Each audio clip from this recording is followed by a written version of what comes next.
channel today. We wanted to do an update. It is the last day of May. It's Memorial Day, and we wanted to show you an update of the garden at the end of the spring. We've planted a bunch of stuff, and we just want to share with you what everything's looking like and things that we plan on kind of doing differently, and just where we are right now. Just a tour of our Back to Eden style garden. This is 2021, May 31st. So hopefully we'll do one in a couple months and we'll have a lot more to harvest because we're kind of at a late start since we had a bad frost late in the year. But we'll show you what we got right now. Okay, so we're gonna start just walking around the border of it. Cody, my husband, has worked. He put rocks around it and created like a little outside border of the actual fenced-in garden part. It looks really cool. So let me show you. We tried to utilize the space as best we could. So, all right. So first, right here on this edge, we have, is it 6 or 7 blueberry bushes? 8. 8? We have 8 blueberry bushes, and they actually look really good. So we should be harvesting those probably pretty soon. 2 of them we actually transplanted. They were in the garden from last year, and then we transplanted them out here, and then we bought some new ones. So we're excited to see how they do. The mulch wasn't as thick in our outside garden area because we didn't want to use it all in case we don't get any next year.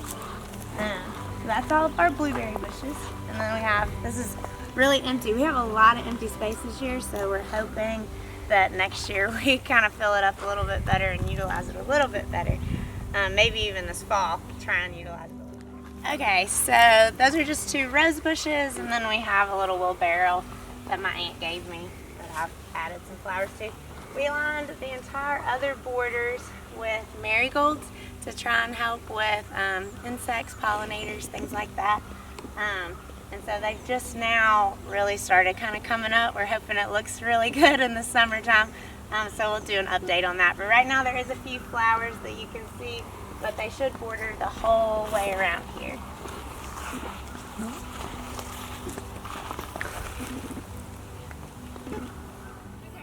So we wanted to utilize every bit of space of the garden, even vertically, and so we were already putting a fence up to help protect against predators and just anything that's going to get into our garden like deer and rabbits. So we utilized it also by planting grapevines and muscadine vines along the entire fence post, about every 8 to 10 feet apart. It's every post almost. And we planted some grapevines that were going to be good for jellies. And then we planted some that would be good for making wine, and then also some muscadines that can be used for both. The muscadines seem to be not as susceptible to disease, so they did start doing better at first.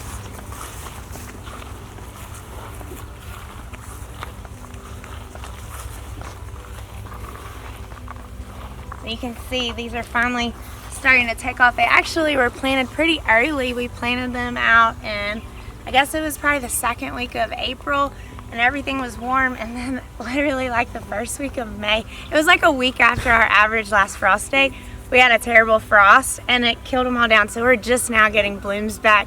We were worried they died, so we're happy to see the green on them, and they look really good. And I should point out my husband's awesome landscaping skills. He goes and gets all these rocks off of our property, and he doesn't like square edges, so everything's curved off. He does a really good job with that type of thing. And then this is our compost pile area. You can see another video of how we built that on YouTube. It's already on the channel. This small area right here, we had some containers that were given to us from my dad. And so we tried like an experiment because we had heard of people planting potatoes in containers and harvesting them that way. So we have 1 potato in each one of these, and they seem to be doing pretty well, but the ones in the garden actually seem to be thriving a little bit more. So we'll show you those. And then we planted a bunch of potatoes. We have them around a bunch of our trees too, up at the orchard area. Come on in. So we utilized the rocks from, we have a rock ravine on our property we went and got all these to try and make our pathways through all the mulch. And this is our first year. If you've seen, I think it was back late January, early February, when we were spreading out everything for the Back to Eden garden. So our mulch was very thick for our first year. Some areas it was probably more than 10 inches, and then in other areas it wasn't as thick. And so it was hard this year to plant from seed just because our mulch was so deep in areas. So hoping next year that it's a little bit easier to plant in and we can plant more stuff from seed. That was one of the difficulties we experienced this year. All right, so let's start this way and go down to where we're utilizing this fence over here. So, like I said, musky dime vines are all on this side. So those are doing really well, and supposedly we don't have to spray them as much with like a fungicide, right, Cody? Because the grapes have to be sprayed like every 7 to 10 days because they're not very disease resistant. Okay, so here is some of our tomato plants. We originally didn't intend to put any tomatoes or anything right here, but we wanted to utilize this area, so we're kind of using it as a trellis as well. They're kind of babies. We have this one baby tomato. This was actually our first one that was planted. It don't look so great, but that's only because of all the rain. We've had a ton of rain, and tomatoes don't do really well with just a ton of rain at one time. But we have a whole bunch more over there. But we tried to utilize this just to see if we could get some growth. And then these four things, these are ones I started from seed, and they are finally looking better. But they didn't do very good, and I think it's because I was starting them in a potting soil that was old. And I think it had been rained a lot on, and I think it was a loss of nutrients, but we'll see. Hopefully they produce some fruit for us. Well, those were from the same thing, and they're doing great. Yeah, these look a lot better, so I don't know. Maybe we can give them some life. So all this first bed, we haven't really utilized yet. Like I said, there's a lot of dead space in the garden because we didn't have it all planned out perfectly, but this is going to be mostly herbs. We've started the herbs over there, but we'd like this whole area to just be for medicinal and herbs that we plan on using out here. We did want to do some vertical gardening in here, and we're super excited about our trellises. We got this idea off of YouTube. I believe I don't remember the channel. I'll credit it in the notes where we got this if you are interested in how we made this, because we did find this on a YouTube video. But on this one, we planted watermelons, and then we also have a couple cucumbers that a friend gave us that we just put right there because we didn't have room on our other trellis. Our watermelons are suffering though, so we think we might have to buy some more. They're really small, and it's probably because, like I said, we weren't able to start it from seed. And they do much better from seed, but in direct sowing is what I mean. So here is those watermelons will actually grow over our walkway. That's how we intended that trellis to go.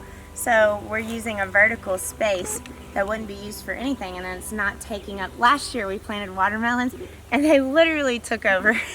Like they would just keep running if you let them, and it was a mess, and we didn't have all the mulch, and this year we're hoping to do a lot better, so we're going to try and do them vertical. We'll show you an update on how that goes this summer when we actually have some. Okay, so in this would be our second bed. We have some peppers, which we really like jalapenos, the taste of jalapenos, but my husband can't handle the heat very much, so we tend to buy tamed jalapenos. So these are, they didn't have Fool's U this year. We couldn't find them anywhere, so we bought something called, I think it was Tame, T-A-M. That was the brand tomatoes we planted here. I mean, not tomatoes, jalapenos that we planted here. And we do actually have some blooms and some babies on that one. So we're excited to can those this year. Hopefully we get quite a bit of them. And then this was one of the first things we planted this year, and this is our onions, which are getting quite ready to harvest. We've actually already harvested some. They're doing so well though. I've already harvested some of all that empty all this space. has already been harvested. But they're doing really well. This will be our first year to ever try to dry them or anything like that. We're not experienced with any of this. This is, like I said, the second year, and the first year was a huge learning curve. So we have even more to learn this year.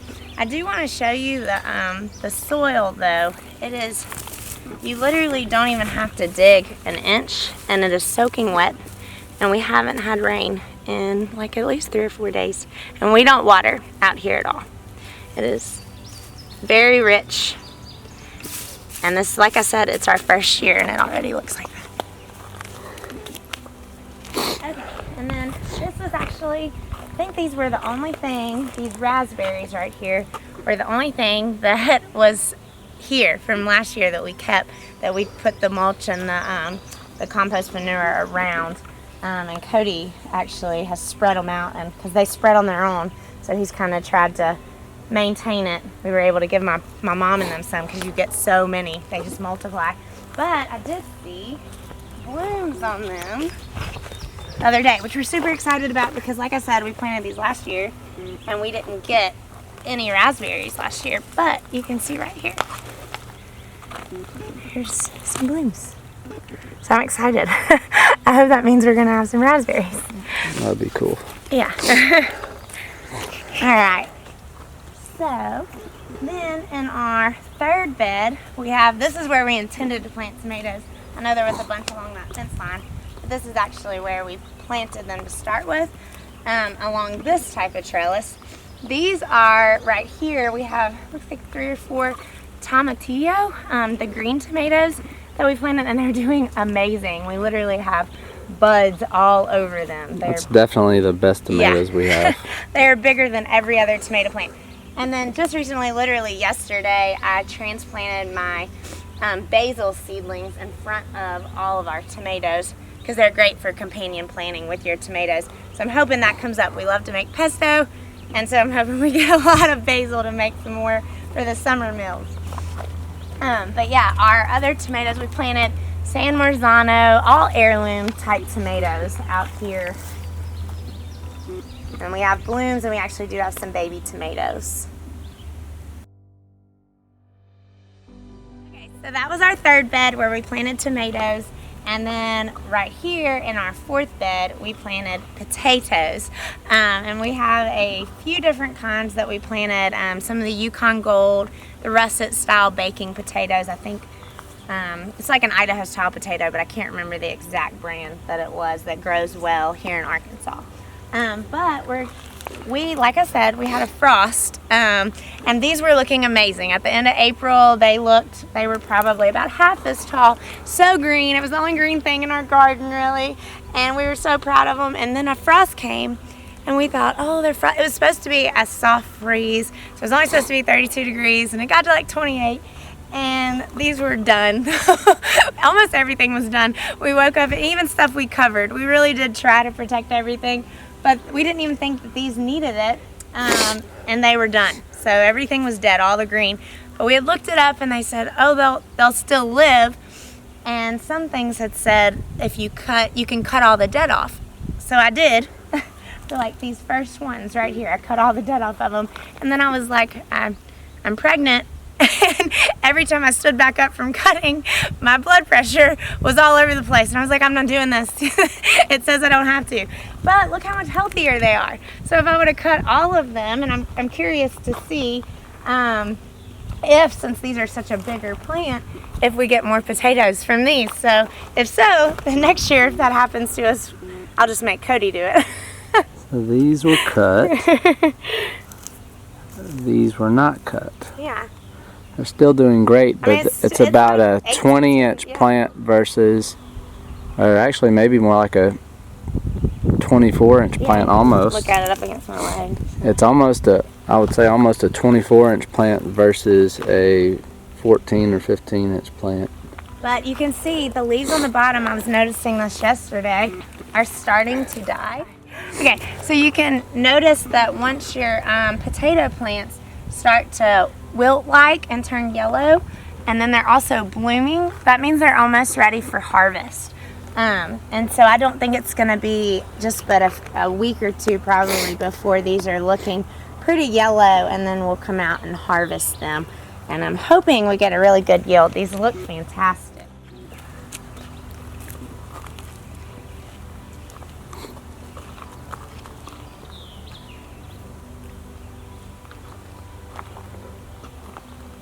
this is over another one of our walkways. This is between our 4th bed and our 5th bed. And this is one we have put a lot of love into, planted quite a bit of stuff. Right here we have a bunch of cucumbers. I believe they're planted every 4 to 5 inches, and you can see they're budding all over. We did all heirlooms. I think most of these are straight 8s, if I remember correctly. One thing we've learned is we really do like the sugar snap peas, and we're gonna do something different next year because I planted, I think, eight of them. And that's not near enough. Literally, we only harvest, we're getting a harvest, but it's like 4 or 5 a day, and they're almost done for the season. So what we're thinking is next year on that watermelon trellis, we'll plant those because these are more of a cool season crop. They don't do well in the summer, but our watermelons are a summer crop. And so we'll plant these, much more of them, probably more like 20 or 25 on that trellis over there, and then we can harvest much more of them, hopefully freeze them, because right now these have literally just been snacks. And so that's our plan for next year with this sugar snap peas, because they are really good, but we definitely didn't get enough, so that was a learning experience. All right, here, they're finally starting to grow up, is our beans. We have some black beans, trying to remember which other, green beans, and then there was one other type that we planted. There were 3 types of beans, but that's all right here, and we're hoping that by the end of the summer that they become really beautiful, and this looks kind of majestic when we come out here and get some good pictures. That's what we're hoping for.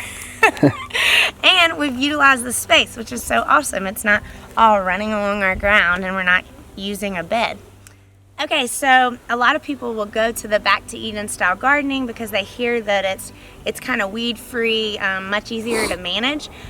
We have experienced that the weeds are way less, obviously, but we have had some weeds, but we have not like spent days out here weeding or anything, hardly at all. Literally, if we just walk out here, we'll see something like this over here, and literally it is the easiest thing to pick them out. Like literally you just pull and an entire root. Like it's talking like nothing to manage the weeds. So that's really been nice, because last year weeds took over and by like July we were done. It was like, this is too much work. So this has been way easier, and I definitely think it's more manageable. So this bed right here is, we really have not utilized it to the best. At first, we had tried to plant spinach, arugula, and our romaine style lettuces, which our romaine is looking good. We really need to harvest it. But the spinach and the arugula did not grow well. I'm not sure what we did wrong. That's something I'd like to experiment with, because we would like to have more of those things. If you have any comments, please leave them, because I'd love to know exactly. We're in zone 7, and I just couldn't get them to grow. Now, I was not able to start them from seed, direct sowing in the garden, and that could be the issue, but I'm not sure. They looked good when I put them in the ground, and then they just did not do well. Okay, and so right here, it looks like just a bunch of dead space, and really right now it is. We had originally put a bunch of peppers I had started inside earlier in February out here, and then that frost ended up killing those. So we need to plant something else out here. If you have any ideas for a fall crop that we can plant, let me know. There were a whole lot more plants out here before that frost. There's all sorts of spots that look like dead space now, but it's just because we haven't replaced them yet. Yeah. So it's all live and learn though. So next year we know. I'm probably not putting anything out in this garden until May. Forget the average last frost day. But this bed, this is our, I think, 5th bed or 6th. It's the 6th bed. 6th bed, and it has corn. And we tried to plant it as close to square foot gardening as possible. And I say that very loosely because we did a lot of research on square foot gardening, and it is hard. There's not a whole lot of information about doing that with Back to Eden style gardening. And that's mostly because it's very hard to get perfect squares and things like that out here. So we tried. These were not directly sowed. I'd started them and we transplanted them, which I know corn would be better to be directly sowed, and hopefully next year we can. But they are very close together, whereas it's definitely nothing like a traditional row style planting, which we tried last year and we did not have great results. This corn actually looks fantastic. considering. So we're hoping that we get a pretty good harvest. I think we planted about 65 of them, if I remember. So usually they'll produce at least 1 to 2 ears. So we might end up with about 100 ears of corn from very little square footage. I don't know. This is probably our beds are 4 foot wide, and this is probably, what did you say, about 12 foot long right here? Yeah. 12 foot. So not very long, and we could possibly end up with over 100 ears of corn. But they do look really good. Last year deer ate our corn before we ever got to it. And then this is an experiment. We really did not do a whole lot of research on this. I just wanted to try sweet potatoes, and Cody came out here and planted them for me. We bought the, what are they called, babe? The shoots, I think. No. Were they shoots? It was called I think it's slips. Sweet potato slips. We bought them from the nursery, and he put them in the ground, and they looked horrible. They literally looked dead, but I think they're gonna live. So yeah, I thought I killed them, but they just had like a bad transplant shock, and then every single one of them, I think, are living. Ended up living. So next year we might plant more of those, depending on how. That's probably a testament to how amazing this mulch method is. Yeah, we love the mulch. We're praying for more of it because we've utilized it. Cody's even created an orchard area that we need to show you guys. It's going to be pretty awesome. Just following in Paul's footsteps. So this is garlic. We don't have a whole lot of it planted. We got some weeds coming up right here. I will say that anywhere the mulch was not near as thick, you have weeds. But look how easy that was to pull up. All that took nothing. But we have garlic here that's been planted. Nothing here right now. And then we have our strawberry patch, which did have blooms all over it. It had flower. It was flowering, and then that freeze happened, and it turned them all black. Yeah, the freeze did not affect the strawberry plant one bit, but it killed all of our potential strawberries. These plants look amazing. Yeah, they're beautiful. They're so big. They're just branching out. They're just crawling all over the place. And last year we didn't have mulch, and we didn't have the manure. Our garden was nothing like this, and we tried to plant some strawberries, and they did horrible. They didn't live. They didn't produce. And actually, this part of the garden last year, being it's on this crazy slope, this is where our corn was, and it stayed pretty darn dry. But this mulch, even on that crazy slope, it just retains all the water. That's amazing. It's really pretty. Okay, so that's the end of the Spring Garden Tour 2021. We'll do another one in the summer. But right now, I'm going to take you over to the orchard, and Cody's going to kind of talk to you about it and what he's planted out there, and then also show you some experimental potato plants around some trees we did out there. Alright, so while my wife Jessie absolutely loves all things annual, plant-wise, I like to plant things and watch them grow for the rest of my life. So I'm more of like a tree shrub guy, and she's all about the annual flowers and all of the vegetables and stuff. So I went with an orchard whenever we got so much mulch, I didn't know what to do with it. So I decided I'm going to start my orchard, the Back to Eden style orchard, and took some tips from Paul Gauchi and started rolling with it. So come over here and I'll show you what we're doing. One of the cool things that he does that I found super interesting is everything that traditional gardeners say that you can't do, he likes to challenge that because of the style of gardening that he does with the mulch. He just finds that pH levels and amounts of sun and amounts of shade don't always matter as much as people think they do. So I decided to do one of the things he does is he plants in his orchard. So we had tons of potatoes left. I had no idea where to put them, so one spot that Paul puts them is underneath his fruit trees. So our fruit trees aren't big yet. This is very new, so we do have a couple random trees. I have a sweet gum over there, and then this tree that I don't even know what it's called. I think it's a birch, but I could be wrong. that we planted potatoes all around the base of the tree, and they just took off. They at first were doing better than the potatoes in our garden. Like the potatoes in our garden, we had to trim them. Actually, we didn't trim those up, did we? No. But they wilted and everything after the frost. I thought maybe since the trees had so much foliage that they would actually protect those from the frost, but they didn't. But they bounced right back, and they're doing absolutely amazing. I wish we had a drone for this part of the tour, because this is so big, and it kind of just, all the colors kind of run together on film, so it's kind of hard to tell what I did unless you're actually here. But this whole entire hilltop essentially is mulch. I spent a whole day and a half or so with the tractor just bringing mulch up here and dumping it out. And after I had all the mulch out, I let it sit for a day or so and sprayed it all down where it would start softening the ground up. Because, point at this ground here. This is what this ground looks like. Very clay-like. We have clay and slate. And rock everywhere. Clay, slate, and rock. And so then I spent another half a day just digging these holes for these trees. The only trees that were already here was this tree here, this tree here. Both of these are peach trees. And I knew that these would have some foliage, I went on ahead and planted potatoes around this tree and that tree there as well. Oddly enough, these two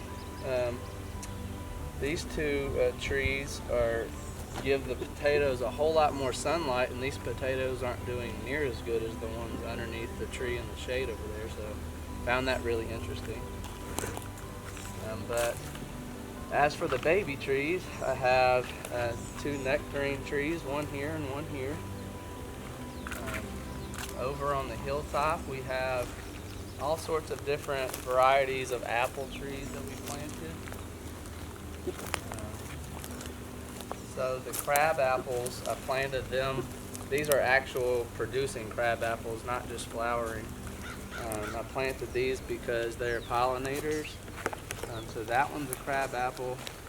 This is an apple that we got from her parents. Actually, I planted this at the same time as those 2 peach trees, but it was just a little nub, and it took a while to establish, and it's starting to do pretty good.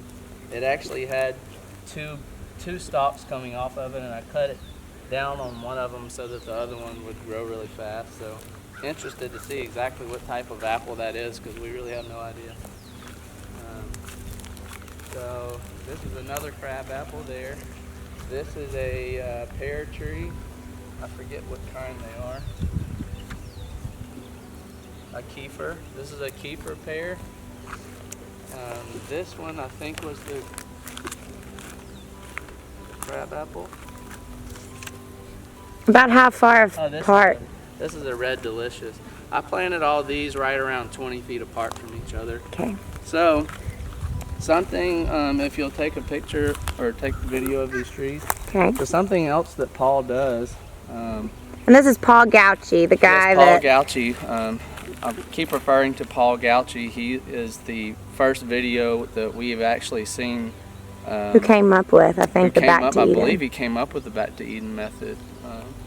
And I just find the guy super interesting, good man of God, and he's super fun to listen to. And he's actually an arborist, and he's all about his trees. So I take a lot of advice from him. And his trees, if you see them in his videos, his apple trees mainly, they grow up, and then once they're about head height or so, they start growing back to the ground, and all of his fruit is like waist high at the highest. And I found that super interesting. The trees are like weird looking, but at the same time they're like magical. Like something about it is really appealing to me. So I'm trying to prune my trees to eventually do that. And basically what he does, once it gets to certain heights, he cuts all of the branches that are growing straight up, and the ones that are growing straight down. So basically your producing branches always grow out, and so that's the ones you keep, because that's the ones that are going to provide fruit for you. And eventually they'll just start getting weighed down by all the fruit, and they kind of grow to the ground. So I'm interested to see how that works. But that'll be the plan for all of these trees too. I can't do much with them right now because they're so small. But we have some red delicious apples here, green apples over there, and then 2 plum trees over here in the corner. So we won't have fruit from them for a little while. It'll be a while. And then also around here we have a wild growing plum tree. All the identification apps that I've used call it a Mexican plum, but long story short, it's a plum that looks like the size of a cherry. When we first moved here, I thought they were wild cherries. They look just like cherries, but they are plums according to everyone I've talked to around here. And I actually I transplanted tons of them this year. So altogether, we're pushing somewhere around like a little over 20 fruit trees on the property, which is awesome. They produce just a ton of these little cherry-sized plums, and according to my neighbor, nothing beats a wild plum jam. So I'm excited to see what that ends up tasting like. So you're gonna cook it up, right? Huh? You're gonna make it? My wife's gonna make it. Okay. Hopefully she does a good job. Alright, well that's our orchard in the springtime. I don't know if it'll do anything very quickly. Maybe it'll look a little bigger next. So the sad part about this is every bit of this, even the smaller trees, they're a few years old already. So we should at least get a couple fruits from some of these trees. But the frost just killed all of our possibilities of getting fruit this year. The only 2 trees, which I'm not exactly sure how this works, but the only 2 trees that I planted after the frost were the 2 pear trees, but they've yet to put on any type of flowers. I'm thinking that even though they're just now putting on leaves, that they're just going to skip the flower phase altogether. So I don't believe any of our trees are going to produce fruit. The only ones that actually are producing fruit right now are those wild Mexican plums. So that might be the only fruit we get this year from any of our trees. So thank y'all for joining us for our garden tour. This is the first one we've ever done. So just stay tuned for more updates. We do plan on doing one at the end of summer and hopefully fall. Y'all can keep us accountable if it gets too weedy. That's right. Like, subscribe to our channel for more videos.